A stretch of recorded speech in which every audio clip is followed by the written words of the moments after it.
Well, good afternoon and welcome to MedTech Crossroads. It's so good to be back with you. Episode 85 today, Friday, December 10th. Hope everyone had a good Thanksgiving. Sadly, we had to have 2 weeks off there because of a funeral I had to attend last Friday afternoon. But we're back and so excited to have two more jam-packed educational sessions before the holidays, before the Christmas break. So we're looking forward to going through those with you today. Today, quite a bit happening. Let me bring the share up here. Episode 85, again, we'll do COVID Connect.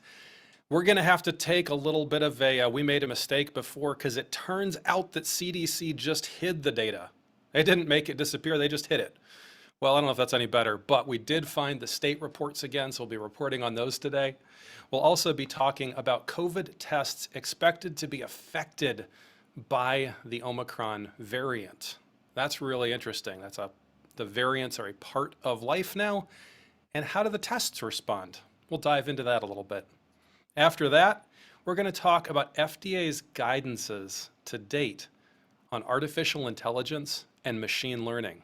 It's a really hot topic area. We've had a lot of questions over it. The answers are in flux, but we're going to do the best we can to show you what FDA's current thinking is and where that's going. After that, I want to give you a little tiny sneak preview of what's happening next year on MedTech Crossroads. And after that, as usual, chance for a Q&A, announcements of events. We'd love to know what's happening in your world, especially as it relates to the broader community. So reach out and let us know at the end of the show here.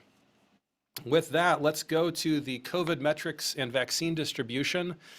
For a couple of months there, we had to put a strike through on covid.cdc.gov because they had made disappear all of the state profile reports. Couldn't find them. And then, through a connection out of the UK, we finally found them again. They were hidden deep on health.gov. So we get to put that back. They are from covid.cdc.gov. Actually, that's not true. That's a lie. That's a typo. They are from healthdata.gov. We'll correct that for next week. And so here we are back with the Michigan data first before a short look at the United States. And this graphic that was put up started out much in the lighter colors, which low vaccination and also low transmission. They did put this out before the current wave. But now as this wave has progressed, we're seeing, even for places with relatively high vaccination rates, still high transmission in those counties, as well as pretty much every county in the state of Michigan. New cases, sadly, have climbed up above the last few waves. Of course, there is more testing available, which is great. So maybe you can't say it all from caseload, but we are seeing a 20% positivity rate. I was just chatting with a good friend and colleague who lives in India the other night. And he's a biologist and well connected to what's going on. He said right now their positivity rate is below 1%. But here in the US, in Michigan, we're experiencing 20%. It's hard to know why these things are happening, but that's where it is today. That positivity rate higher than the last two waves that we saw. Good news, deaths still below the last three waves. In fact, if you look at the height of those last three peaks, they are dropping down, which is good, but we're still starting to approach the number of deaths in the state of Michigan that happened during that third wave. So not great news. Hospital admissions also really made a jump. A couple of months ago, we were really excited that the curve seemed to be dampened, that hospital admissions weren't happening quite as quickly as they had been during the last two waves. But sadly, what we have to show you in this last month is that they have been spiking in a way that is similar to the slope of those last two waves. So not great news. Back to hospitalization levels, admission levels, similar to those last two waves. There's the transmission in the state of Michigan, all red as it has been for a couple of months now. You can see from the chart at right that this is actually the longest period of high transmission in the state of Michigan since at least where the data is going back here to August of 2020. So not really great news at the moment. Here's vaccinations. They have continued to climb, but a little bit sporadically on that climb. Should also note that we've now switched to US data. So this is vaccinations in the United States, vaccines per day, almost back to the 2 million mark, but down from a peak of about 3.5 million. And community transmission by county, red all over the United States, although frankly not quite as bad as it was a couple months ago. There's still some places in the south there that seem to have only moderate transmission. It's hard to say why that is, but there you go. And a final slide here on the COVID data. We do have a swath across the Southwest to the Midwest and even the Northeast, where hospital admissions are really concentrated. Sadly, our own state of Michigan is at the bottom, dead last of that list right now. So we're really bearing the brunt of current hospital admissions in the United States. And the Northwest and the Southeast, for whatever reason, relatively free of it. If I showed you the data from a couple of months ago, they would have been suffering from it though. So as you're probably aware by now, it's a little hard to predict where this is going to go and why it's going to go there. Well, that being said, the tool that we do have is testing to be able to find out, and I'm sure many of you are familiar with going down to your local provider or going to the drugstore, picking up a COVID test or getting one, an antigen test or a PCR test. And of course, we tend to think of those as sort of binary, but the reality is that there's a lot of variance out there. So what's the effect of these variants on COVID testing? Specifically, what is the effect of the Omicron variant on COVID testing? Our data from FDA and CDC, again, this is not legal or medical advice. If you think you have COVID, go talk to your doctor, get a test. But we're going to dive into a little bit of what's happening with these variants, at least as reported to us by FDA and CDC. First of all, a little bit on the variants. CDC puts out there that they have 4 categories. The first one of those is variants being monitored. This includes alpha, beta, gamma, epsilon, eta, iota, kappa, mu, and zeta. Now, they're being monitored, but right now these don't have a lot of concern associated with them. They're interesting, some of them are historical at this point, but they're not the ones really driving cases. So to see that, you're going to want to look at the variants of concern, Delta and Omicron. And of course, Delta, as we've told you and as you know well, drives what's happening in the US up to this date. But Omicron is emerging, still under observation. CDC considers it a variant of concern. They also have 2 other classifications, variants of interest, which they don't currently have any variants of interest listed, and variants of high consequence. They have a category that they haven't used yet that would include something that really has a gigantic outsized impact. So right now, the ones to watch are those under variants of concern, Delta and Omicron. So as we're developing tests for these variants, FDA created a policy in February of 2021 called the Policy for Evaluating the Impact of Viral Mutations on COVID-19 Tests. And in that, they state that test developers should consider the performance of their tests across all known variants at the time of validation and the potential impact of future genetic variants. In other words, we can't pretend that there's only one version of COVID out there. We're going to need to think about that at the time we clear the tests. In fact, they had existing tests cleared under emergency use authorization go back and add this information. So this is really, really important to the agencies, and it's really, really important to know whether that test actually told you anything. Did it tell you you had COVID, or was it just a nice exercise? So they've created what are called additional conditions of authorization. And there you go, as of September 23rd, all molecular, serological, and antigen EUA tests for COVID-19 are required to undergo this continual monitoring and labeling updates to evaluate the impact of mutations on each product's performance. So that's what we're going to talk about here today. What has been the effect? What have the agencies noticed? And where are we going with this? They do give a caution for healthcare providers. And this is basically summed up this way, that false negatives are a likely outcome of mutations. It's less likely that you'd get a false positive from a mutation because most of the tests are looking at some specific thing. If it doesn't find that thing, you're going to get a negative. Well, you have to know that. You have to know that this test might return a negative when you've actually got the disease.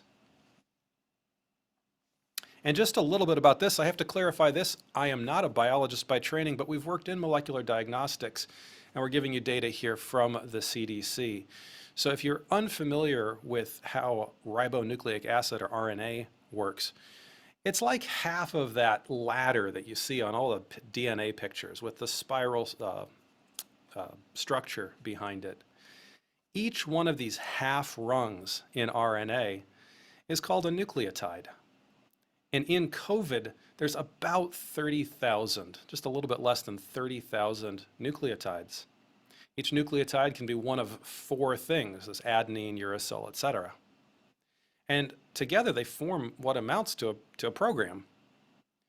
These 30,000, if you will, lines of code, that's not a great analogy, but we'll use it for the moment. These 30,000 lines of code, or these nucleotides, express 29 proteins. And you may be familiar with some of these proteins already. Here's a picture from the CDC showing three of those proteins. The E protein, which is the enclosure of the coronavirus, SARS-CoV-2. The S protein, the famous spike protein that everybody knows about. The M protein, which is on the surface again, or coming out of the surface. There's also an N protein. These are what are called structural proteins. There's many other proteins that are expressed inside the virus. But if we start to look at these, what you'll find, and this gets us to the first two tests we're going to talk about, that there is what's called a 9-nucleotide N gene dropout in the protein called the N protein that's inside this. There's a 9-nucleotide dropout. 9 of those little half ladder steps are missing. So when the test goes around looking for the string of nucleotides, doesn't see those 9. It's not going to register a positive. Well, how important is this, both from what tests are using that as a target and also from what impact it has? What FDA has told us at this point is that there's really two right now. One is the Meridian Bioscience Revagene SARS-CoV-2, which is actually in pre-distribution, so it hasn't been distributed yet, and they're working on making sure it addresses this concern. Also, the Tide Laboratories DTPM COVID-19 RT-PCR test. This one's being used by at least 33 labs in the US, and this one has the dropout and has the potential to say that you are negative when actually you're positive, because that's what it's looking at.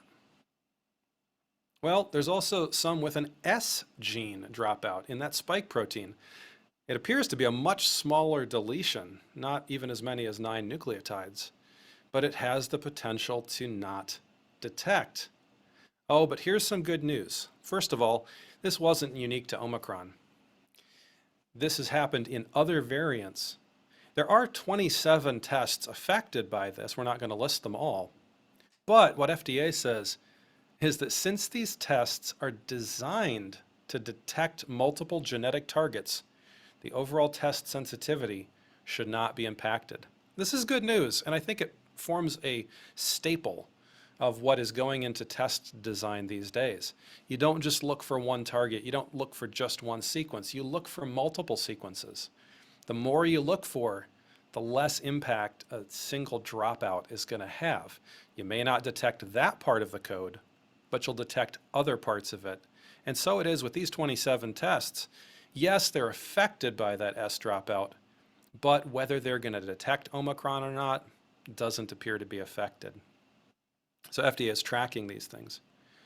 There are another 4 tests with other mutations that are being watched carefully, but right now are not of concern. The Mesa Biotech Acula, Applied DNA Sciences Linea, as well as the widely used TACPath assay from Thermo Fisher Scientific, as well as Cepheid's Expert Express DOD, and Expert Omni. So these are all being watched, but right now, the word of the day is that these are multi-target assays for the most part. As a result, most of them aren't going to be truly of concern, with the exception of that Mesa Biotech, which right now they're thinking isn't affected. So, can these variants make a difference? Yes, variants happen. They do make a difference. But these multi-target tests appear to be keeping pace, that you don't really have to worry right now that if you go out and get a test, that it's somehow going to be completely wrong. It's also good news is that FDA and CDC and companies are now monitoring this actively.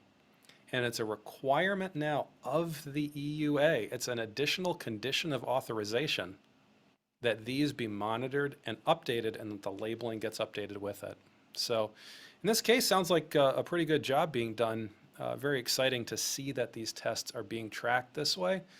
And so you don't really have to worry right now that the one that you go out and get isn't gonna work. So great news. We will keep tracking this as we go along. Come next year, we may want to bring somebody on to talk about this more, because it's a really fascinating area. You're only as good as the testing that you're doing. You only know, can't know anything better than the testing you're doing. And so you got to be able to trust that testing. And it looks like right now that work is being done. So really good news there.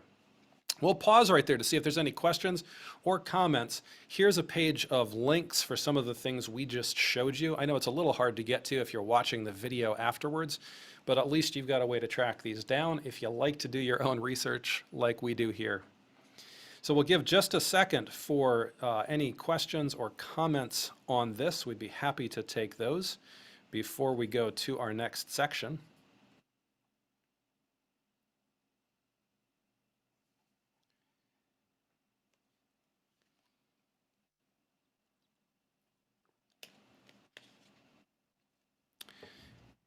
With the COVID boom, it's certainly it's a hot run on tests these days.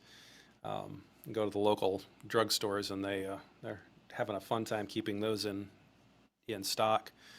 But hopefully everyone's able to get what they need as the holidays are upon us.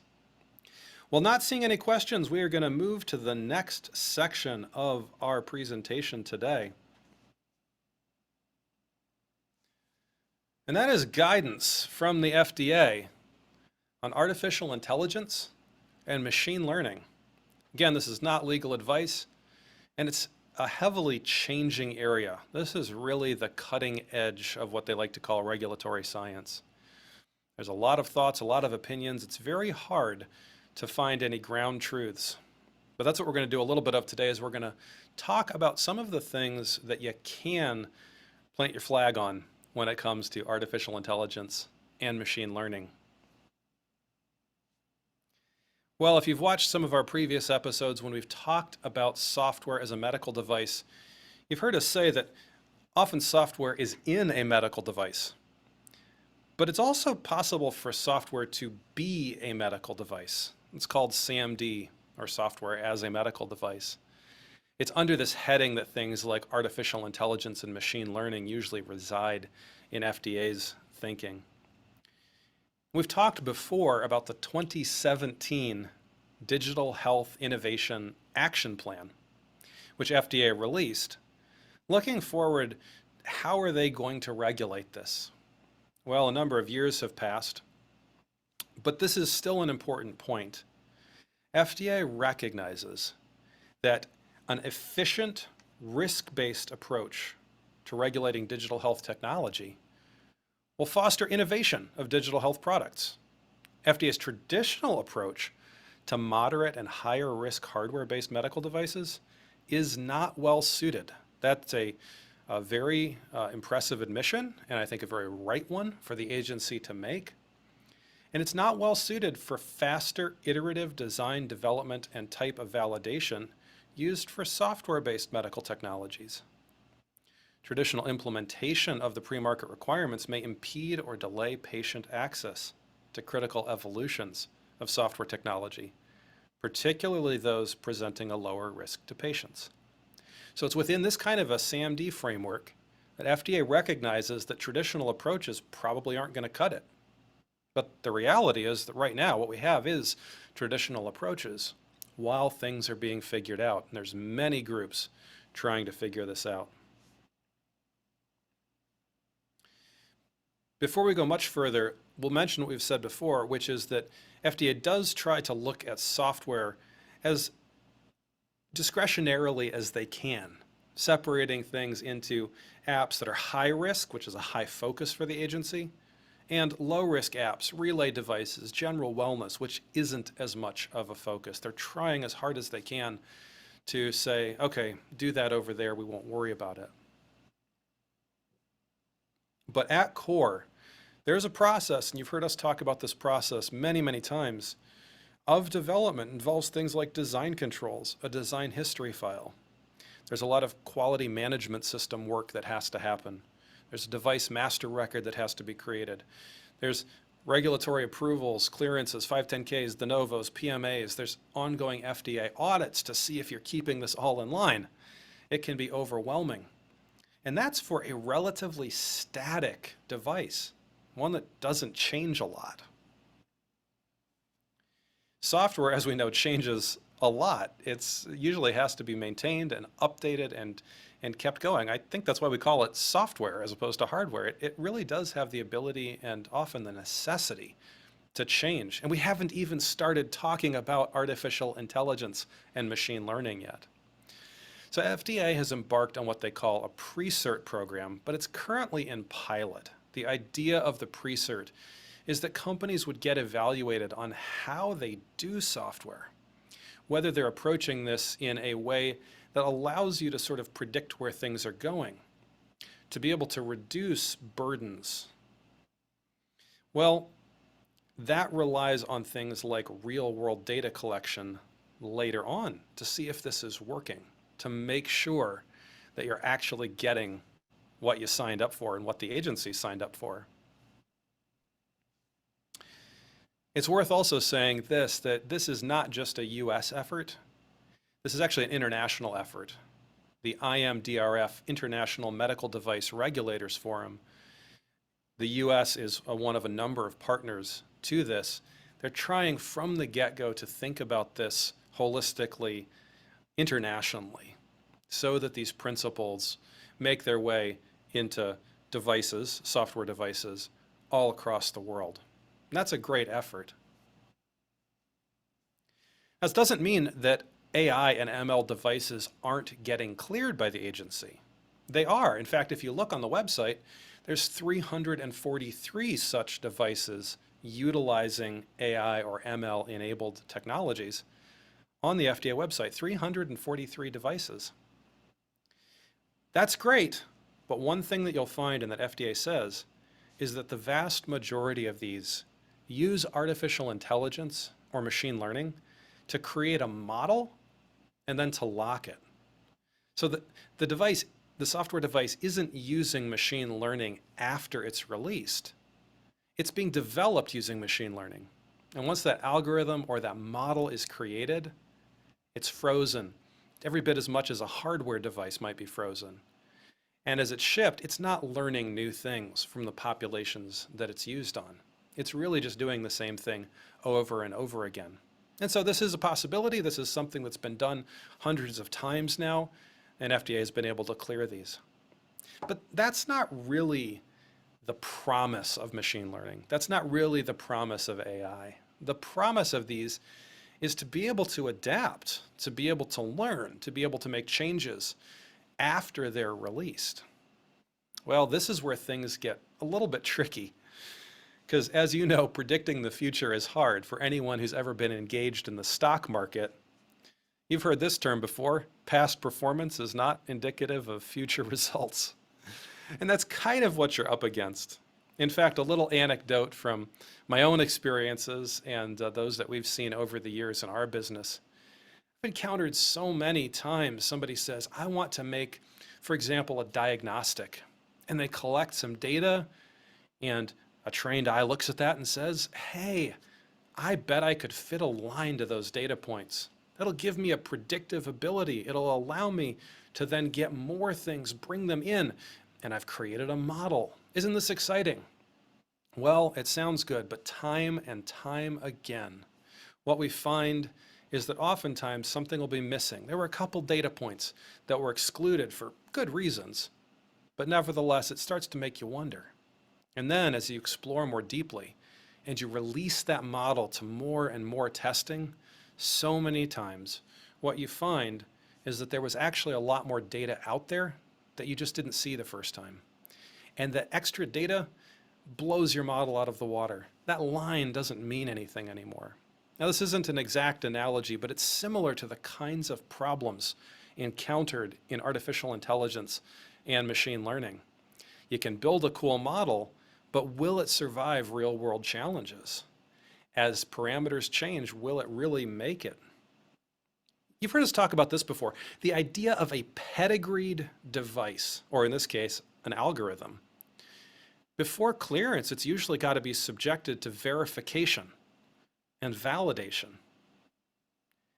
But then, if uncontrolled changes happen, those changes really do need to be controlled and then re-subjected to additional verification and potentially additional validation.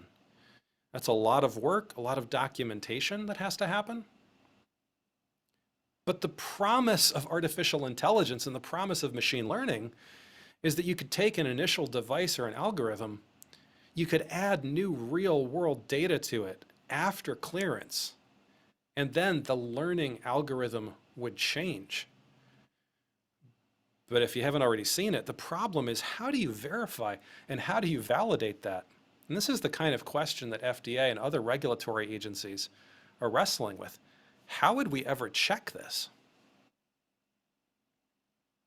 Well, our good friend Ken Spencer, who's with U of M's MCIRC Critical Care Group, pointed this paper out to us in recent weeks.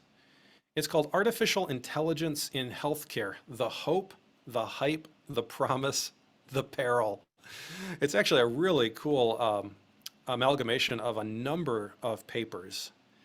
And among other things, what they look at is all the parameters that have to be thought about to bring an artificial intelligence or machine learning product to market, to make it work for all users. And the problem that they cite on the right there is that of unintended consequences. What happens as this thing starts to learn? In fact, in that paper, and Ken pointed out to me, this section, there is a large body of work, quote, indicating that model performance, whether AI or traditional models, degrade when models are applied to, for example, another healthcare system with systemic differences from the system where it was derived. Deterioration of model performance can also occur within the same healthcare system over time as clinical care environments evolve due to changes in background characteristics of the patients being treated, overall population rates of exposures and outcomes of interest, and clinical practice as new evidence is generated. So in other words, what this is saying is, what they're finding is that the model is only as good as what you built it on. If what you built it on changes, and believe me, it's likely to, in another context, in another hospital system, at another point in time, with different demographics, different treatment procedures, etc., that model is likely not to work and likely to degrade. In fact, I was talking about this with my dad, Van Perenak, who in his own right, a internationally renowned agent-based systems and AI expert.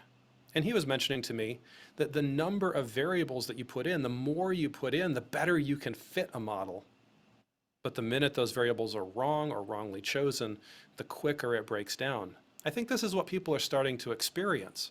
We can build a cool model, it's really predictive, within the system that we developed it, but does it really stand the test of time as we change some of those variables?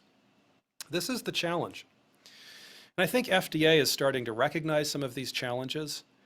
I was on a call just this last week, a webinar put on by MassMedic, the Massachusetts Medical Device Industry Council. They did a great job. Shout out to Rachel Robinson for putting on a great day, as well as the team at MassMedic. They called it the FDA Review, a look back at 2021. Their headlining FDA guest was Anandita Saha, the Assistant Director of the Digital Health Center of Excellence. There's one thing that she said that really stuck out to me.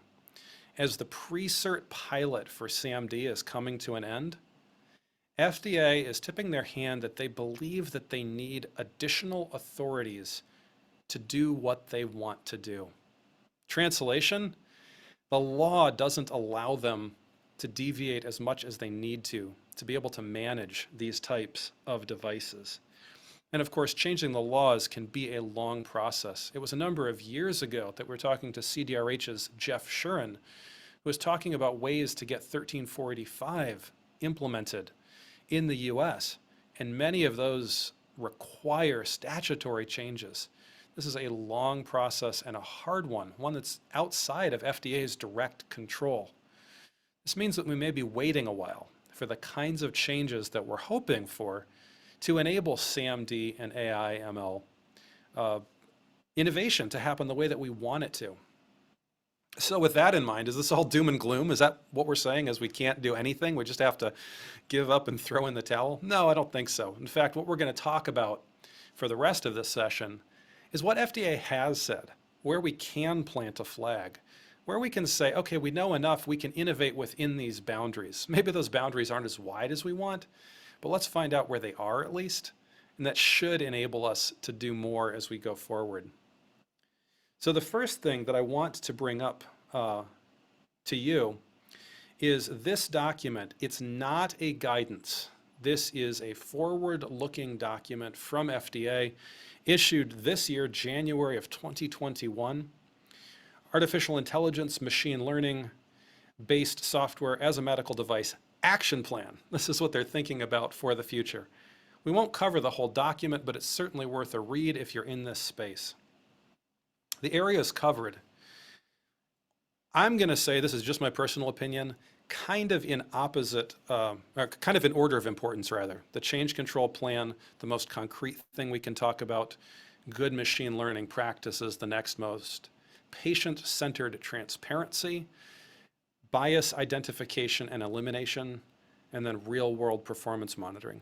It's not to say that they're not all important, but there's more that we can do directly, immediately about some of those early ones. So let's talk about these. We're going to talk about them just for fun in reverse order. Let's talk about real-world performance monitoring first. FDA says that gathering performance data on the real-world use of the software as a medical device may allow manufacturers to understand how their products are being used, identify opportunities for improvements, and respond proactively to safety or usability concerns. Well, it's a very true statement. One of the things that I think anyone who's worked with the agency has often found themselves humbled by is FDA's concern for usability and how a device actually performs. It's so easy when you're developing a medical device to say, oh, I can use this, so it's usable. I can get the right results in my hands, so it's going to get the right results. Well, that's not always the case. And anyone who's cleared a device to market and then seen its performance knows that many times it doesn't behave in practice the way you expected it to, despite your best efforts and despite your best intentions. So this is really important. It's worth noting that MDIC, the Medical Device Innovation Consortium, is working actively with these kinds of real-world data collection efforts, largely through their NEST effort, a public-private partnership in conjunction with FDA. So there are people thinking about this, working on it.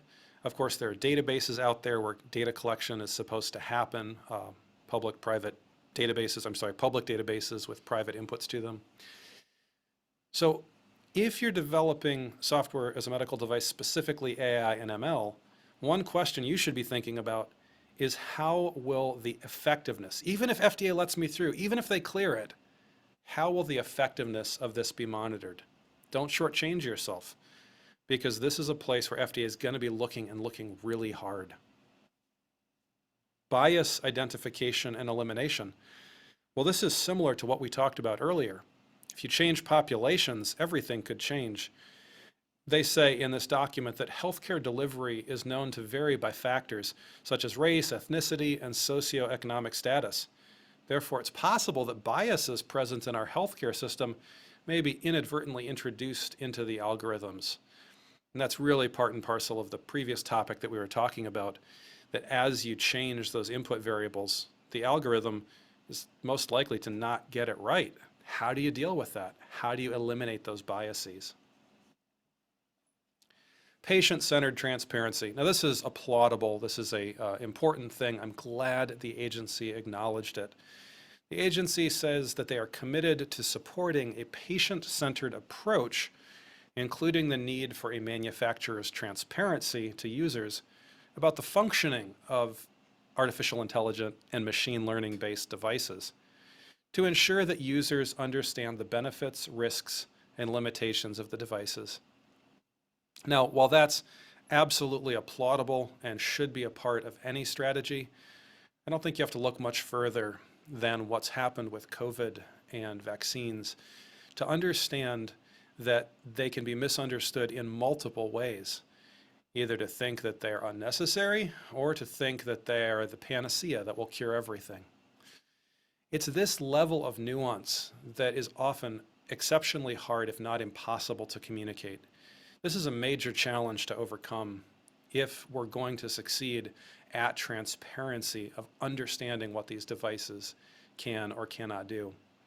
It also means that for the near term, many of them will be adjunct, many of them will be supporting decision making. Even if they become fully intelligent, usually putting it behind the control of a clinician helps you to reduce some of the risks so that the clinician is the one finally responsible for making a decision, and the software simply help them in that effort. So another question there is, does your product require for its value proposition to be completely independent, or can you put it behind the control of the clinician? That should reduce the regulatory burden. We come next to good machine learning practices. This is a document, actually, that was issued. It's a short one. It's only 2 pages long, issued by the U.S. Food and Drug Administration, Health Canada, as well as the UK's Medicines and Healthcare Products Regulatory Agency. That mouthful is MHRA.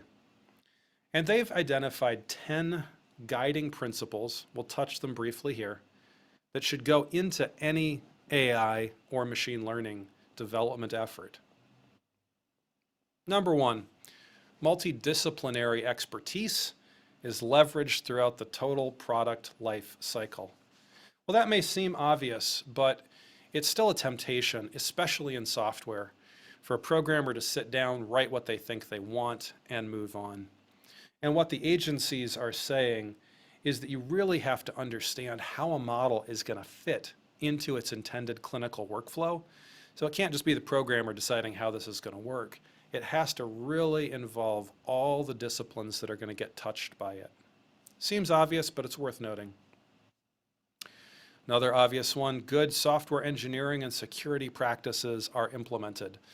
We talked a few weeks ago with Near the Box software, and they talked to us about HIPAA implementation. Things like that, not something to be missed when you're talking about AI and ML, certainly. These are foundational things. Clinical study participants and data sets are representative of the intended patient population. Have we heard this before? Yeah, about twice already today. The population that you build your model on is likely to affect how that model behaves. Moving it to a different population probably isn't going to work. So make sure that that's a guiding principle behind development of your ML system. Now this one's near and dear to me based on what I shared just a few minutes ago about data sets. Data sets that train the model should be independent of test sets. Oftentimes, people will use all their available data to train the model, and they will never demonstrate up front that the model can work on new data that wasn't part of the training set. Really basic stuff.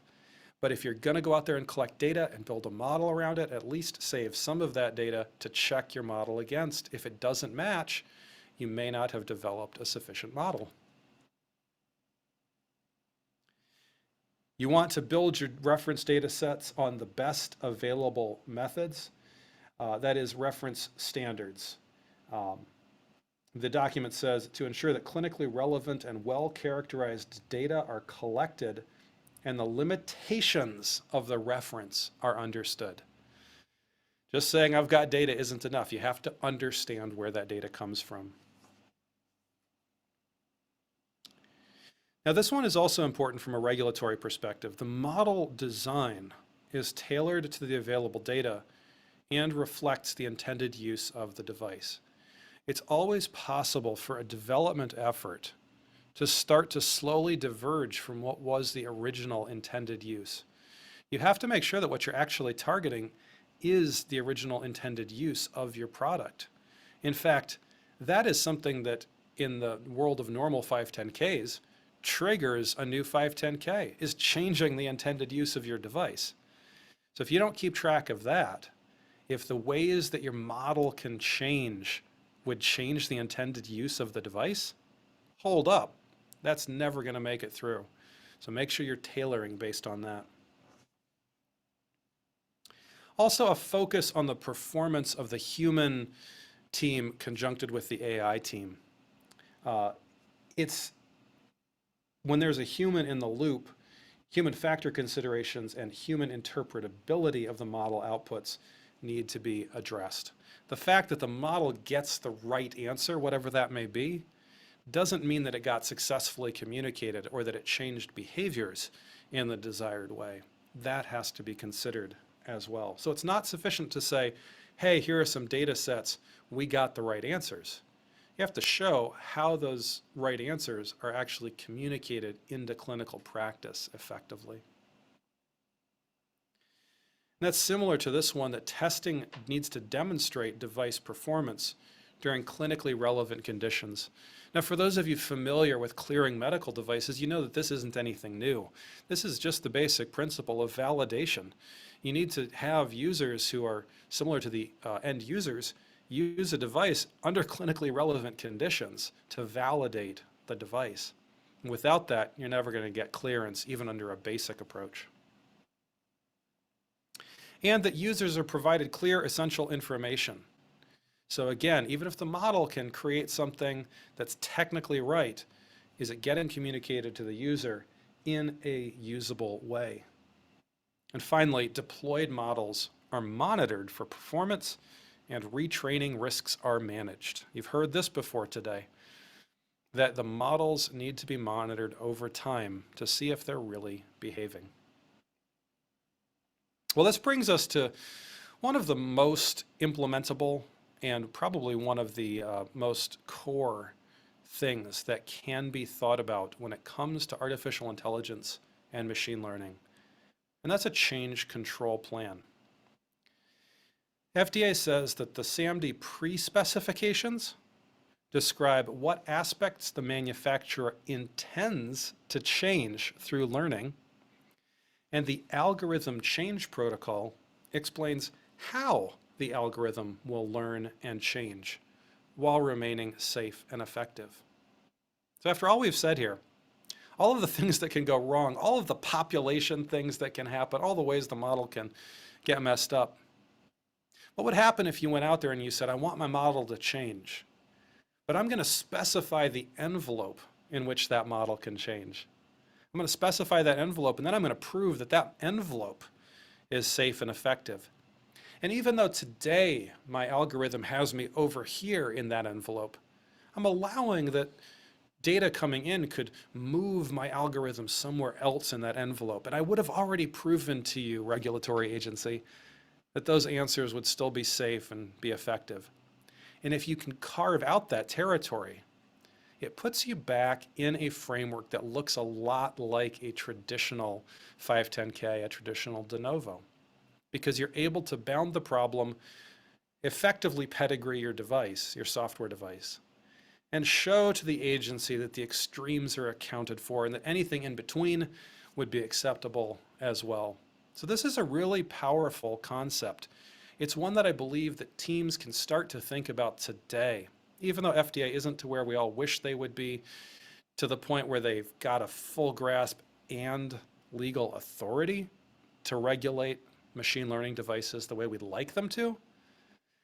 We can start building devices this way with change control plans, demonstrating that the boundaries are safe.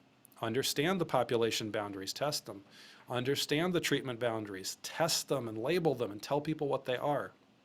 If we can do that, we're heading in the right direction. And that brings us to this document. Now, this document is getting on 4 or 5 years old. It's deciding when to submit a 510K for a software change to an existing device. Now, why would we bring that up? That's not AI or machine learning. That's not current best thinking. Well, in a sense, it is current best thinking, and it hasn't been countermanded by anything newer. But what this document does is it gives us an insight into how FDA currently thinks about software change. It gives us an insight to help us to understand when something passes a threshold, certainly, of needing a new 510K. That's a type of change you would not want to consider in a machine learning application, no matter what. The ones that you might consider bounding and evaluating are the ones that could be addressed by documentation that are already within your current clearance.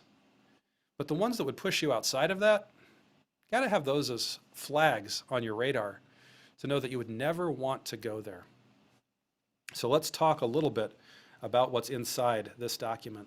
First of all, when is a new 510K needed for a software device, really for any device? The following constitute significant changes or modifications that require a new pre-market notification. The first, a change or modification in the device, remember that's the software too, not just physical devices, that could significantly affect the safety or effectiveness of the device. If the safety or effectiveness could be significantly affected, boy, wouldn't you like to know the definition of that word? Then that constitutes a significant change requiring a new 510K. Or a major change or modification in the intended use of the device. Now, if you're a longtime listener of the show or you're familiar with medical device regulations, you know that that second one is going to drive you into a new clearance anyways. Changing the intended use of your device, including things like the intended patient population or intended conditions that you're treating or monitoring, that's going to blow you into a new clearance almost no matter what. But if we could navigate around these, we would certainly be in a safer area for machine learning envelopes. Here are some lesser changes that we also have to be aware of. So regardless of whether a change requires pre-market review, the quality system regulation, the QSR 21 CFR 820, still requires review and approval of changes, documentation of changes, verification or validation of changes, review, evaluation, and revalidation of process changes. So if you want to make changes to your device, these things do need to happen. But if they could happen ahead of time, if they could be planned within these ranges, we're going to accept this, we're going to approve this, we're not going to approve that.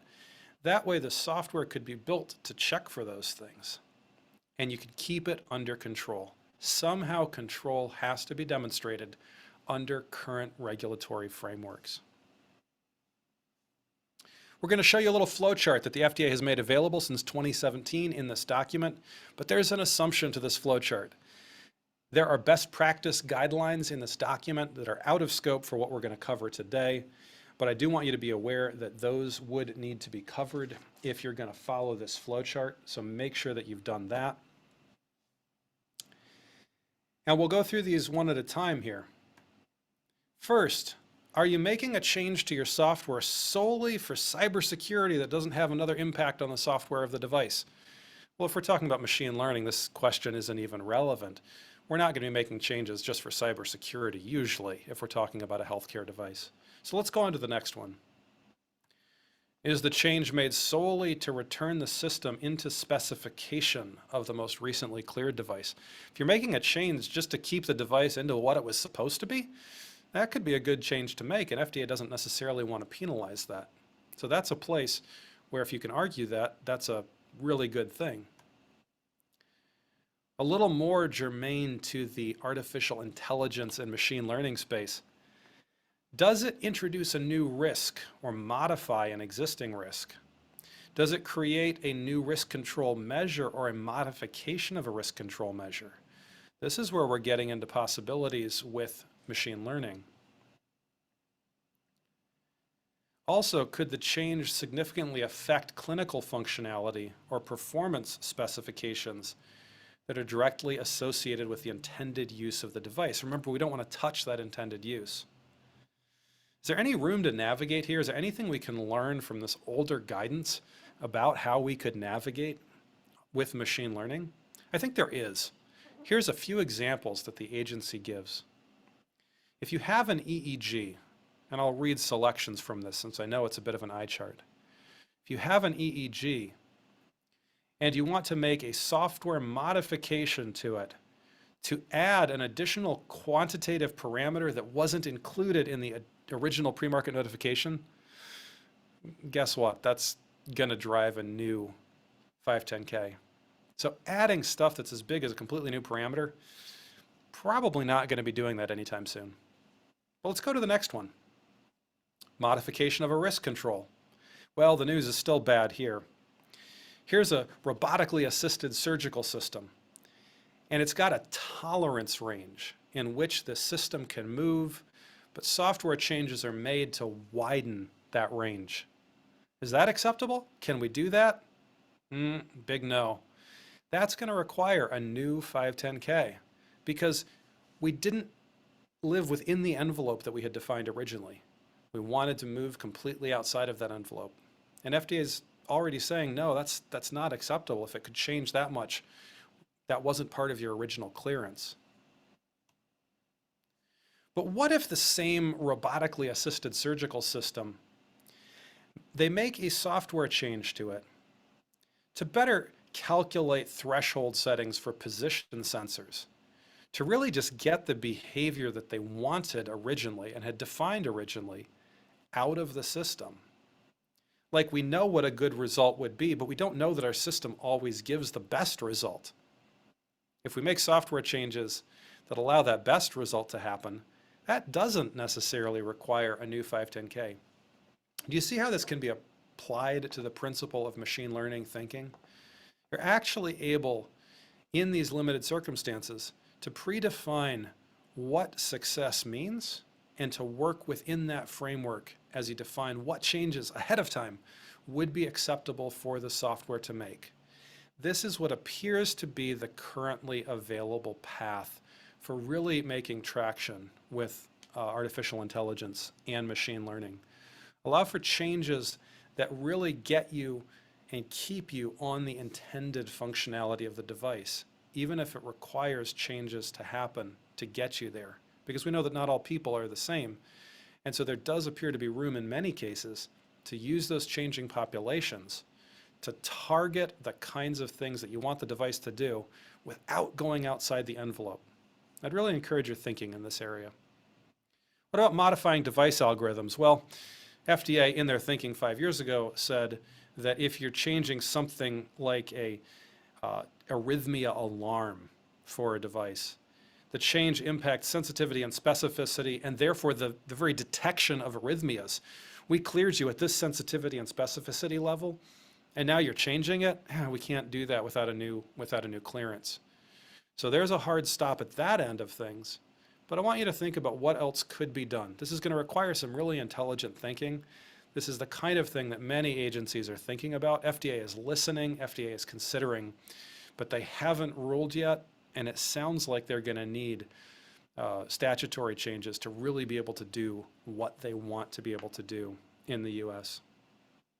With that being said, we will pause there and we'll go and see if there's any Q&A that we have on this topic. We do have one more note we want to make before the end of the show. It's a little bit of a fire hose today, but for those of you who are engaged in artificial intelligence and machine learning, I hope it was helpful to understand where the FDA is bound up, what they're up against, and maybe some techniques that you could think about as you chart a course. There are still things that can be done. There's probably still room for adaptive algorithms. It's just a question of keeping it inside an envelope and then demonstrating safety, efficacy, and substantial equivalence, if appropriate, within those envelopes. We've got our good friend Ken Spencer with a hand up here. Ken, you are live. So, Gene, thank you so much for a really valuable tutorial here. So, one of the things we've found is that we have deployed several machine learning algorithms throughout the University of Michigan hospital system, and you can get deterioration there, part of which is due to the elimination of false positives, which I think, your dad would probably, be able to talk about and things like that. So it's like everything's working, but all of a sudden, it looks like it's not. And it's just due to that. The other thing is that the change control plan that you talked about is really, really important when it comes to machine learning out here. And we have, because of what we've seen in our own implementation of machine learning and the deterioration of some of the models out there, we've actually put a proposal forward. We figured out how to monitor this and fix it to MTrack, which I know you're heavily involved with and stuff with things. So hopefully that gets submitted. The other thing is that our good friend Jen Baird, Fifth Eye, just got an additional approval. So you may want to talk to her about being able to talk about what they've done there. But this is such a new area for FDA, that, I mean, and so important for the whole medical community. I mean, thank you so much for, working through this very difficult. Well, thank you, Ken, and thanks for bringing the article that we cited that you brought to our attention, because what it really does is it shows that while we'd like things to be different, we'd like there to be cleaner regulatory pathways, it's not without reason that there's caution in how this is approached, because you've already shown us, and that article shows us how these models do break down. And if we just go trusting them instantly, the concerns that the FDA would raise would hold water. And I think that's important for us to realize as a community. Thanks for those thoughts. We had a comment here about overfitting from David, saying certainly isn't a new problem, but recognizing the problem is a good move forward. Totally agreed. Let's share one more thing with you in the last roughly minute here before we all take our leave of each other. That is MDIC, NEST, and the Xavier Health team are all working actively in these areas. Encourage you to check them out. Here are some links to things that we've just talked about. And finally, a little preview for MedTech Crossroads 2022. We do have an advisory committee that's active. We'll be telling you about them next week. We're going to be expanding the interviewee list. I know we've gotten off of a lot of interviewees, and I know you want to see them back. We'll be bringing back lots of interviewees in 2022 across a broader swath of the community. People have said they want more series topics. And our question for you is, what topics do you want covered?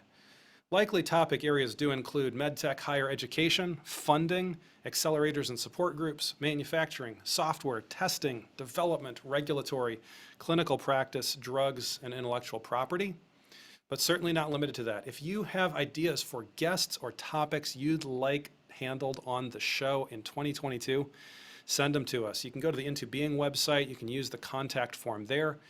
Get us that information. We would love to support your interests, and we're always happy to address things that the community is interested in. So we've been neglectful to not ask that question earlier, but we'd love to know what you'd like to hear about in 2022 on MedTech Crossroads. Since we're past the top of the hour, I'm going to give just a second in case anyone has any questions or comments, events coming up, or things that you'd like to let the community know about. We'll give just about 30 seconds for that.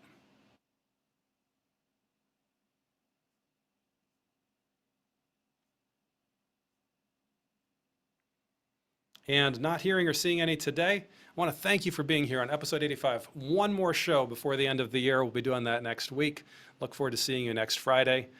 Have a great day.